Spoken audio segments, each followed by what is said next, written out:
Now it's time for questions, and you are very welcome. For the participants online, you are very welcome to raise your question, and for the participants on site. Yeah. Is there only one Chinese translation? No, there are many different translations. For example, Professor Long Xinjiang, they have done the translation, and we call it the new version. For example, we can also we use the version like the first photo, the version of the Professor Xu. Right. Now, just wanted to know, what do they translate it from? Is it from Latin or from English or whatever? The major part, the majority of the translation is from English. Okay. So it would be better if they had the older original one. Okay. You mentioned the return to the original text of Marco Polo, but there is no original text of Marco Polo. It means to which text the scholars wanted to refer themselves to or go back to. Okay. It means what is the real original. Okay. Because the scholars like Benedetto and like Moll, they want to find the version in the era of the Marco Polo, and they want to find the real version in the language. For example, some scholars has scoperto discovered Marco Polo can speak the French, antique French, the Levante. And this is very important. If Marco Polo can see the antique French Levante, the Levante, antique French in Levante, the Levante, of the Levante, it means the work of Marco Polo and his partner is they were loro possono fare questo lavoro di quello versione franco-veneziano. This is very important. If he can speak can speak in French. And another thing, for example, many scholars compare the Chinese documents to the European documents. But for example, the translation of Polo, la traduzione di quello Polo, because in the dynasty of Yuan, is really there is a functionary Polo, and some Chinese scholars combinare loro due, cioè the two.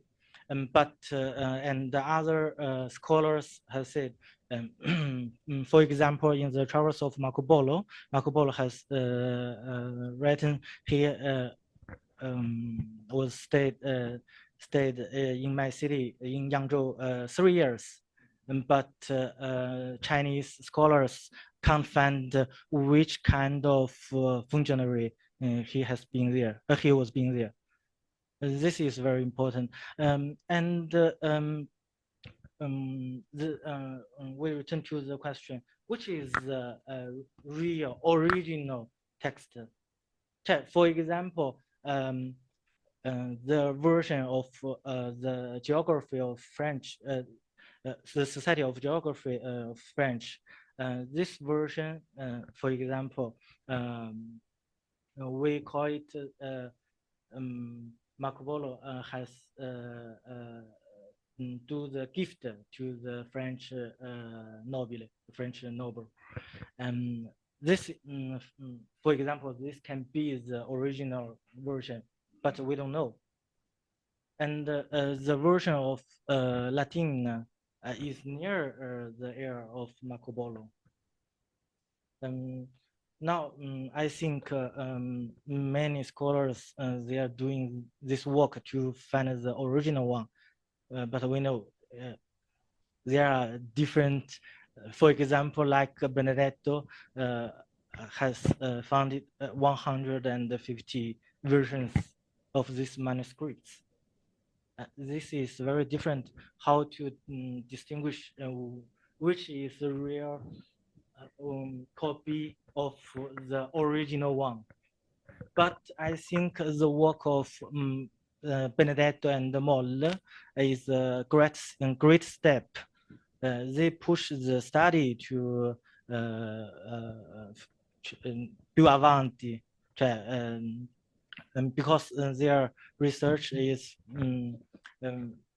come si dice, hanno usato diversi,我说中文还是说意大利文，大家更能懂一点。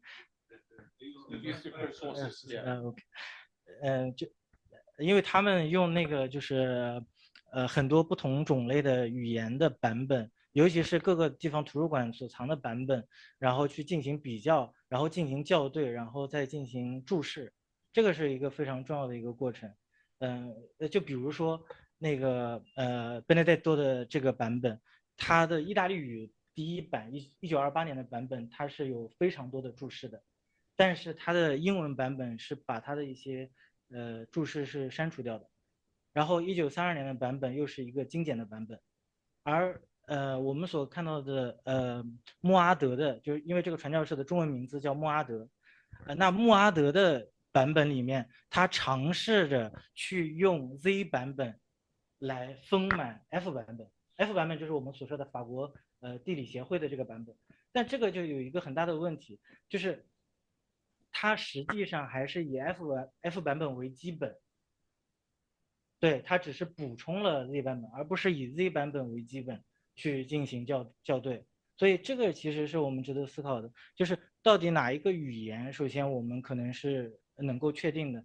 如果说因为刚刚有老师提到了，就是有比如说道明友会，他们已经在波斯在中东有传教，那可能会找到相应的一些文件能够记述，能够证明这个时候是有一些意大利人他们在这边经商，他们会说这个当地的黎凡特法语，而黎凡特法语的使用，因为在当时普遍上来说，因为意大利地区这个时候，因为马可波罗在的时代还没有意大利语，因为但丁他还没有写出他的神曲，所以我们没有意大利语的版本在一开始。那到底是法语威尼斯语的这个版本是正本，还是拉丁语的这个版本是正本？这个是需要一个探讨的，而且是需要一个研究的。May I ask? May I ask something also? Se no, in italiano magari. Sì, meglio, grazie. Se preferisce. Allora, no, volevo dire intanto complimenti perché questo è un grande, come posso dire, una confusione totale che noi abbiamo già sugli studi poliani da 100 anni praticamente.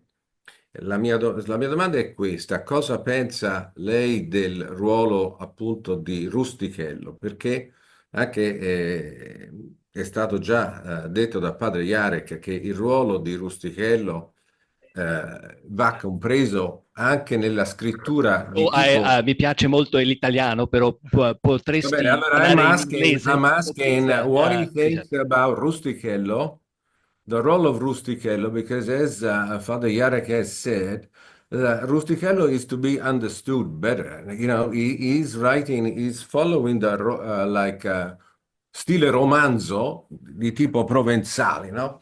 And quindi he wrote it in French, we assume that he wrote it in French. And then, so we start with Rustichello is the real author or not. And then, as you know, there's also 19th century debate in Italy on the origin of Marco Polo, because Polo could be also related to the city of Pola, which is in Istria, and therefore some Croat historians, especially also during the Habsburg regime, they were thinking that the Polo were Croats. But this was actually demolished as an interpretation, because it's true that the Polo were living in Venice in an area that probably is the area of the Slavonic people.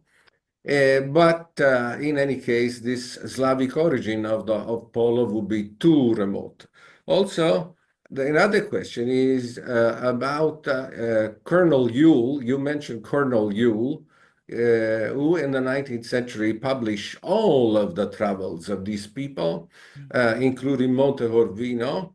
And Montecorvino also is not mentioned in the Milione, which is a surprise, and generally it's used to say, no, like Montecorvino and Polo, they don't mention each other. So both of them never got to Beijing, but we know that Montecorvino got to Beijing.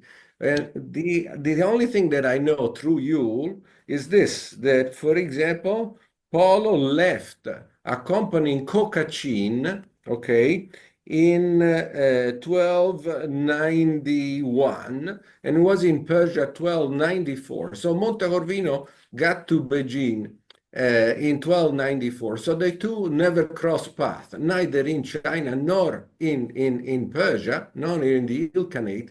So this is moving forward, not to assume that Marco Polo could have been in China, even though he doesn't mention Montecorvino.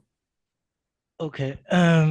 For the first question, Rustichello. Rustichello, so role for his role, I think is very important because he is come si dice, è uno scrittore, è un writer very important in the narrative in this era, because, for example, the style of the Marco Polo, there are some scholars have told the style of the travels of Marco Polo, of some version, is the style of the narrativa di Cavaliere, come si dice in inglese, 骑士小说这种风格。Chivalric literature. 对，yeah, and this style is the style of Rustichello. I think this is very important. And for another question, Montecorvino, because there are some Chinese scholars, they have done a work for to find Marco Polo is really in Yangzhou for 3 years and returned in Italy 12 and 1905. Because we know in that time 就是路途非常的遥远，然后正常的话就是至少是3年到5年的时间你是要在路上的。那这种情况下，马可波罗他因为很多的技术中，根据马可波罗游记的技术，他是陪伴着那个去送公主出嫁的那个使团去的波斯。那这种情况下，他是否在这个时候就已经离开了波斯，而孟高维诺正好跟他错开，是不是有这个可能性 ？There is a possibility, c'è la possibilità perché lui ha accompagnato la delegazione di imperatore per andare a Brescia. E poi Montecorvino è nato lì con l'altra parte, come abbiamo saputo, c'è per esempio da India e poi a lì, da Zaitung, da Quanzhou e poi a Pechino, a Kampalik. E poi Marco Polo è proprio attraverso quella via via della seta per andare a Brescia. Okay. Thank you. Grazie. Thank you, Dr. Xie, for sharing your research